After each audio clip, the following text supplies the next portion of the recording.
Top quality और consistent performance के लिए सिर्फ सिल्वर पंप नाम याद रखना। शुरुआत महत्वना समाचार સાથે દેશભરમાં ઇન્કમ ટેક્સ વિભાગનું મેગા સર્ચ ઓપરેશન ગુજરાત સહિત દેશના 200 લોકેશન પર આઈટી વિભાગની તપાસ રજિસ્ટ્રેશન વિનાની પોલિટિકલ પાર્ટીઓને ડોનેશનને લઈ તપાસ નકલી ડોનેશન પેપર તૈયાર કરનાર અનેક સંસ્થાઓ અને લોકો રડાર પર ટ્યુશન ફી મેડિકલ બિલ સહિત અન્ય બચત માટેના ડોક્યુમેન્ટ્સ તૈયાર કરી કરદાતાઓને ટેક્સ ચોરીમાં મદદ કરનાર નેટવર્ક અંગે પણ તપાસ કરાશે।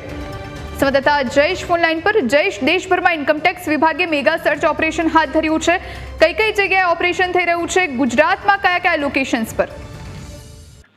જી, આજ સવારથી દેશભરમાં ઇન્કમ ટેક્સ દ્વારા છે એક મેગા સર્ચ ઓપરેશન હાથ ધરવામાં આવ્યું છે, જેમાં ગુજરાત સહિત દેશના વિવિધ 200 જેટલા લોકેશન છે તે આઈટી વિભાગની રડારમાં છે અને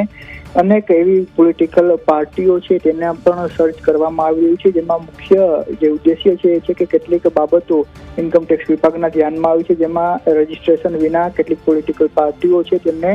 ડોનેશન આપવામાં આવી રહ્યું છે એ બાબત પણ ધ્યાનમાં આવી હતી। તેની સાથે સાથે ટ્યુશન ફી મેડિકલ બિલ સહિત અન્ય બચત માટેના જે ડોક્યુમેન્ટો તૈયાર કરી અને કરદાતાઓને ટેક્સ ચોરીમાં મદદ કરનારું જે નેટવર્ક છે તેને લઈને પણ આમાં તપાસ કરવામાં આવી રહી છે। મુખ્ય બાબત એ છે કે કલમ 80 GCC હેઠળ રજિસ્ટર્ડ જે પોલિટિકલ પક્ષો હોય છે તેમને ટેક્સમાંથી કેટલીક છૂટો આપવામાં આવતી હોય છે, ત્યારે તેનો લાભ ઉઠાવી અને ઇન્કમ ટેક્સ વિભાગને અને સરકારની તિજોરીને નુકસાન પહોંચાડનાર કેટલાક લોકો છે તેને લઈને સમગ્ર નેટવર્ક માટે તપાસ છે તે કરવામાં આવી રહી છે। તેમાં ગુજરાતમાં પણ 2 ડઝન જેટલા લોકેશન ઉપર સર્ચ ચાલી રહ્યું છે, એ સાથે રાજસ્થાનમાં પણ ઇન્કમ ટેક્સ વિભાગના અધિકારીઓ દ્વારા તપાસ કરવામાં આવી રહી છે અને જે પોલિટિકલ પાર્ટીઓ છે કે જે ડોનેશન લઈ રહી છે ખોટા ડોક્યુમેન્ટોના આધારે જે રજિસ્ટર